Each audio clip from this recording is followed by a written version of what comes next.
Hello मेरे प्यारे दोस्तों, मैं आपका अपना दोस्त साइबर। मेरी हॉरर कहानी में आप सबका स्वागत है, मगर कृपया मेरे चैनल को सब्सक्राइब कर दीजिए। चलो चलते हैं कहानी में। # खौफनाक भूतनी की कहानी। ये कहानी एक छोटे से गांव की है जिसका नाम सिवानपुर था। ये गांव अपने प्राकृतिक सौंदर्य और शांत वातावरण के लिए मशहूर था, लेकिन रात के समय ये गांव बिल्कुल भयानक हो जाता था। गांव के लोग सूरज ढलते ही अपने घरों में छुप जाते थे, क्योंकि उन्होंने एक खौफनाक भूतनी के बारे में सुना था जो रात के समय गांव में भटकती थी। कहते हैं कि कई साल पहले इस गांव में एक सुंदर लड़की रहती थी जिसका नाम माया था। माया अपने रूप और गुणों के लिए पूरे गांव में प्रसिद्ध थी। उसकी शादी गांव के ही एक युवक से तय हुई थी जिसका नाम अर्जुन था। दोनों एक दूसरे से बहुत प्रेम करते थे और उनका विवाह गांव के लिए एक बड़ा उत्सव था। लेकिन दुर्भाग्यवश शादी के कुछ ही दिन बाद माया की अचानक मृत्यु हो गई। माया की मृत्यु बहुत ही रहस्यमय तरीके से हुई थी। लोग कहते थे कि उसकी हत्या की गई थी, लेकिन कोई साक्ष्य नहीं मिला। माया के माता पिता इस घटना से बहुत दुखी थे और गांव छोड़कर चले गए। माया की आत्मा को न्याय नहीं मिला और वह भूतनी बनकर गांव में वापस आ गई। अब रात के समय गांव में उसकी आत्मा भटकती थी और जो भी उसे देख लेता था वह पागल हो जाता था या उसकी मृत्यु हो जाती थी। गांव के लोग इस भूतनी से बहुत डरते थे और उन्होंने सूर्यास्त के बाद घर से बाहर निकलना बंद कर दिया। कुछ साहसी युवक कई बार यह जानने की कोशिश करते कि वास्तव में ये भूतनी है या नहीं, लेकिन उनमें से कोई भी वापस नहीं आया। धीरे धीरे ये डर गांव के हर व्यक्ति के दिल में घर कर गया। एक दिन एक नया परिवार गांव में आया। ये परिवार बहुत ही साहसी और धार्मिक था।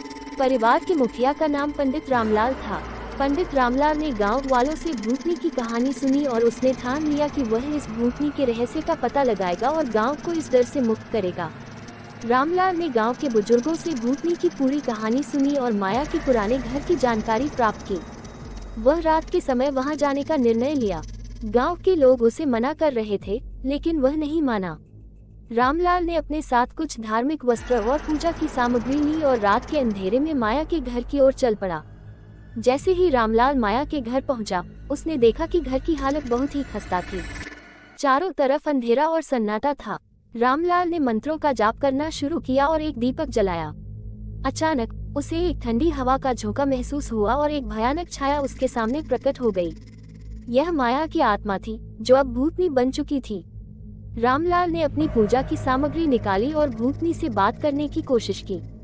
भूतनी ने पहले तो उसकी बातों का कोई जवाब नहीं दिया, लेकिन धीरे धीरे उसकी आत्मा में शांति आने लगी। रामलाल ने उसे विश्वास दिलाया कि वह उसकी मदद करने आया है और उसे न्याय दिलाने की कोशिश करेगा। भूतनी ने रोते हुए बताया कि उसकी हत्या उसके ही पति अर्जुन ने की थी, क्योंकि उसे किसी और से प्रेम हो गया था और वह माया से छुटकारा पाना चाहता था। रामलाल ने भूतनी से वादा किया कि वह अर्जुन को सजा दिलवाएगा। भूतनी ने उसकी बात मानी और उसकी आत्मा को शांति मिली। अब रामलाल ने गांव वालों को सारी सच्चाई बताई और अर्जुन को पकड़वाया।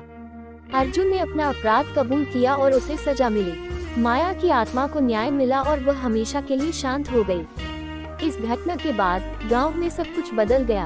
अब रात के समय कोई भूतनी नहीं भटकती थी और गांव के लोग चैन की नींद सोने लगे।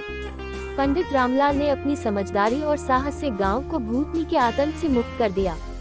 सिवानपुर एक बार फिर से अपने पुराने रूप में लौट आया, जहां खुशहाली और शांति का वातावरण था। ये कहानी हमें सिखाती है कि किसी भी प्रकार के डर या अंधविश्वास का सामना करने के लिए हमें साहस और धैर्य की जरूरत होती है। सत्य और न्याय की राह पर चलकर हम किसी भी कठिनाई को पार कर सकते हैं। माया की आत्मा को न्याय मिला और सिवानपुर के लोगों को उनके डर से छुटकारा। इस तरह एक खौफनाक भूतनी की कहानी ने अंततः एक सुखद अंत पाया। चलो मेरे प्यारे दोस्तों, अब आप बताएं मेरी कहानी कैसी लगी है। आपको मेरी कहानी पसंद है? कृपया मुझे सपोर्ट करें और सब्सक्राइब करें। मैं आपका अपना दोस्त साइबर। बाय बाय दोस्तों।